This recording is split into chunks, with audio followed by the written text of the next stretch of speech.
नमस्कार। आज के इस खास विश्लेषण में हम बात करने वाले हैं शब्दों के जादू की।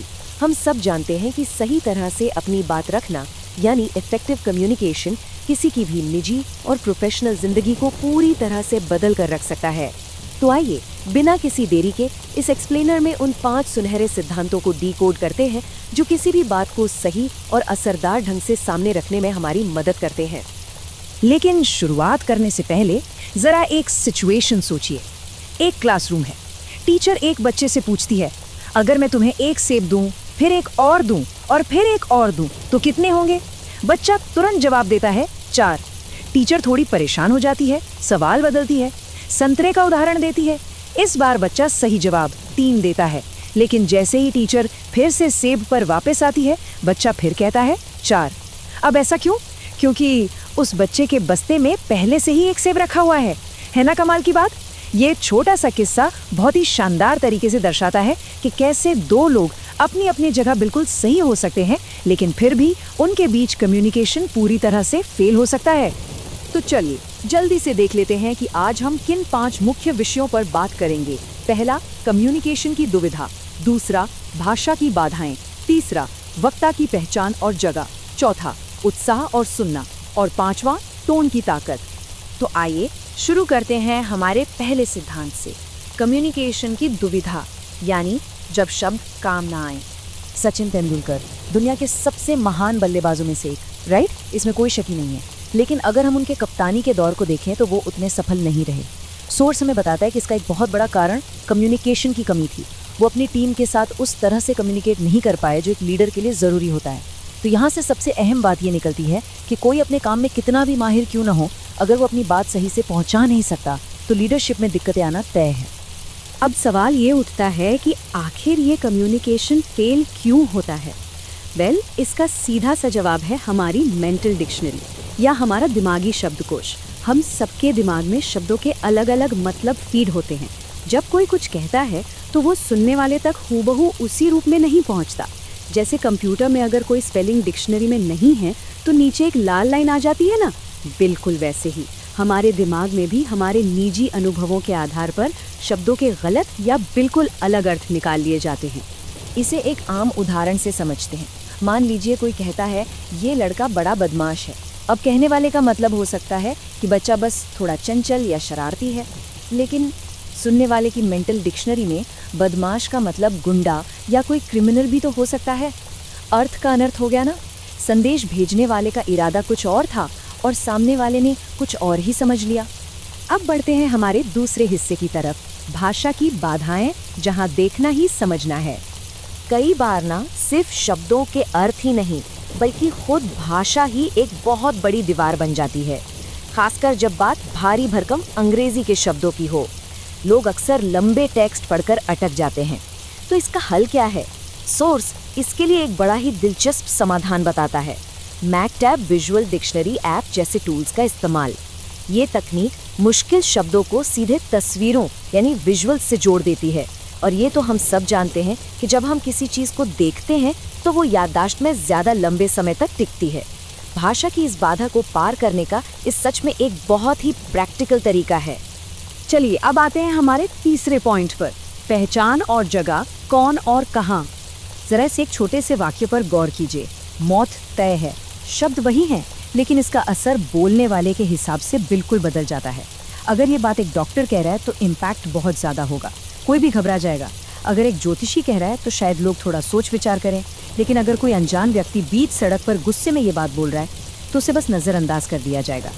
यानी क्या कहा जा रहा है इससे ज़्यादा ज़रूरी अक्सर ये होता है कि उसे कौन कह रहा है। इसे इतिहास से भी समझ सकते हैं। महाभारत के युद्ध का वो किस्सा याद है?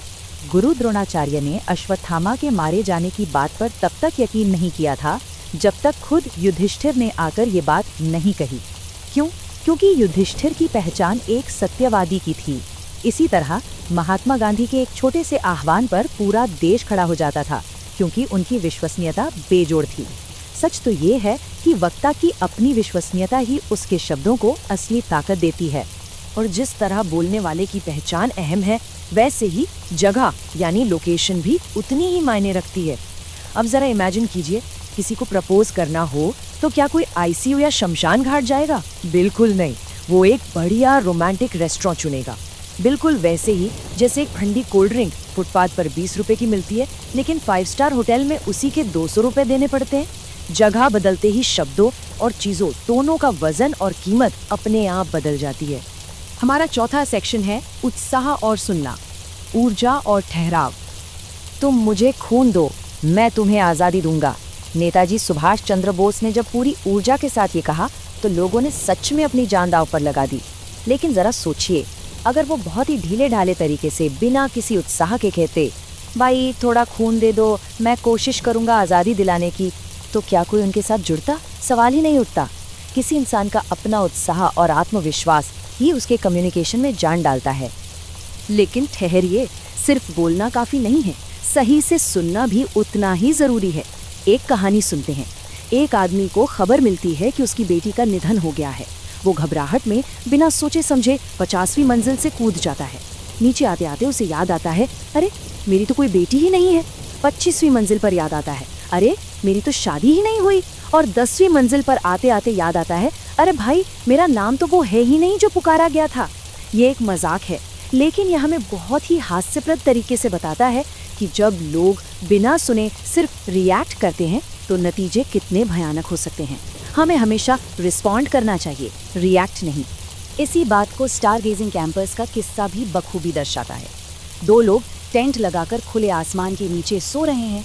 एक पूछता है, आसमान देखकर क्या समझ आता है?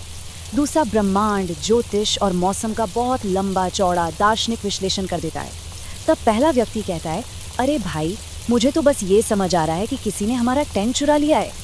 हम अक्सर बहुत ज़्यादा ओवर एनालाइज करने के चक्कर में सामने मौजूद सबसे बड़ी और साफ सच्चाई को देखने और सुनने से ही चूक जाते हैं। और फाइनली हमारा 5वां सिद्धांत, टोन की ताकत।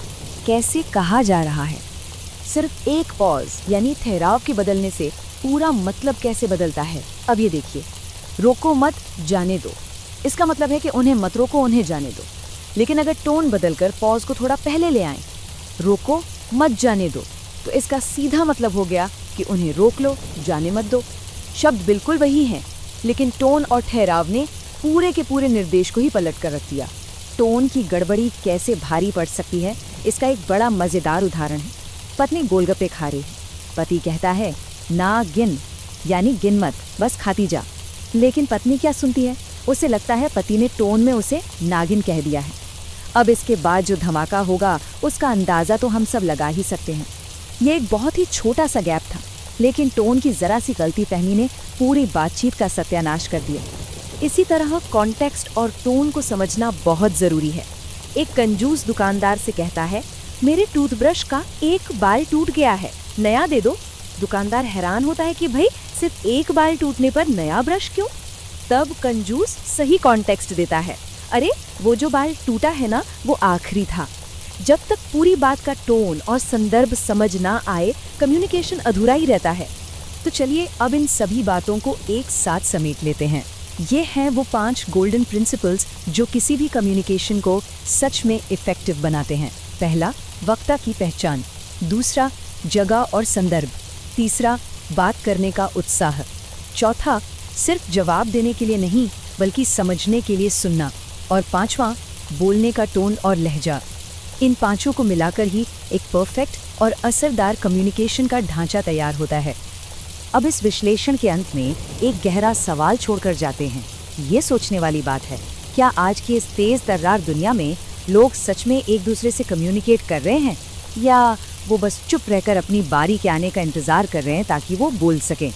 इस सवाल पर ज़रूर गहराई से विचार कीजिएगा। आज के इस एक्सप्लेनर में हमारे साथ जुड़ने के लिए बहुत बहुत धन्यवाद। सीखते रहिए और अपनी कम्युनिकेशन स्किल्स को निखारते रहिए।